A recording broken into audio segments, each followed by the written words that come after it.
সকাল থেকে 4-5টা black coffee খেয়ে ফেললাম। হ্যাংওভার কাটেনি? না এমন কেন তোমার প্রবলেম? আমি তো সবসময় ড্রিঙ্ক করি না, ওর ফ্রেন্ডের সাথে দেখা হয়নি তাই একটু চিল করছি। আমি তো তোমাকে বলছি তোমার ড্রিঙ্ক করানো প্রবলেম। তুমি ওয়াইফি রিসোর্টে ঘুরতে এসে তোমার বন্ধুদের সাথে তুমি স্টে ওভার করছো, ড্রিঙ্কস করছো। আমি এগুলো বুঝি, কাবিলা ভাইয়া তোমার অনেক ক্লোজ।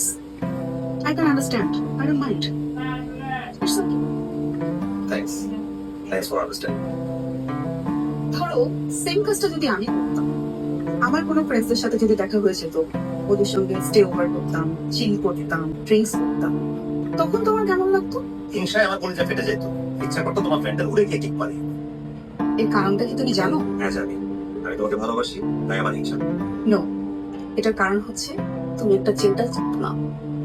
তুমি আমার ভালোবাসা কিভাবে দেখতে পারো? আমি তোমাকে ভালোবাসি দেখে আমার হিংসা লাগে। একটা মানুষের জীবন নষ্ট করে দাও, ফ্রিডম কেড়ে নাও, তোর এই ফিউচার আমি বুঝছি না।